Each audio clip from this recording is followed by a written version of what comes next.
కుప్పం వరకు నీళ్లు రావడం అందరికీ సంతోషమే అన్నారు వైసీపీ ఎమ్మెల్సీ భరత్. ఈ నీళ్లు తెచ్చింది మాత్రం జగనని అందరికీ తెలుసన్నారు. అయితే గత ప్రభుత్వం ఆయనలో నీటిని విడుదల చేసిన తర్వాత మళ్లీ ఇప్పుడు చేస్తామనడం హాస్యాస్పదమన్నారు. అధికారంలోకి వచ్చాక చంద్రబాబు ప్రభుత్వం అవసరం లేకున్నా మరోసారి లైనింగ్ పనులు చేయించారని ఆరోపించారు. కాలువల్లోకి నీళ్లు రావాలంటే సినిమా సెట్టింగులు వేస్తే రావని సెటైర్ వేశారు. కుప్పంకి నీళ్లు రావడం, అక్కడ ఉండేటటువంటి రైతులకు కృష్ణా జలాలు అందేయడం చాలా సంతోషకరం.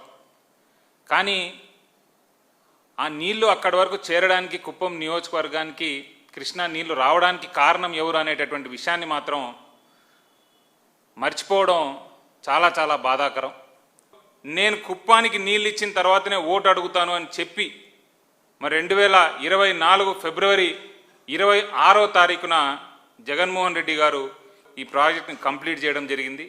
కంప్లీట్ చేసి జగన్మోహన్ రెడ్డి గారే కుప్పానికి విచ్చేసి మరి రామకుప్పం దగ్గర ఈ హంద్రీనీవా జలాలను, కృష్ణా జలాలను తీసుకొని వచ్చి కుప్పంలో విడిచిపెట్టడం, వీరికి చంద్రబాబు నాయుడు గారు సీరియస్గా కుప్పం ప్రజలకు నీళ్ళు ఇవ్వాలి అనేటటువంటి ఆలోచనలో ఉంటే కనీసం జగన్మోహన్ రెడ్డి గారు మొదలుపెట్టినటువంటి ఈ గండికోట రిజర్వాయర్ నుండి వాటర్ తీసుకొచ్చేటటువంటి కార్యక్రమం ఏదైతుందో దాని మీద ఆలోచన చేస్తారా అనేటటువంటి విషయం కూడా నేను గుర్తు చేయదలుచుకున్నాను.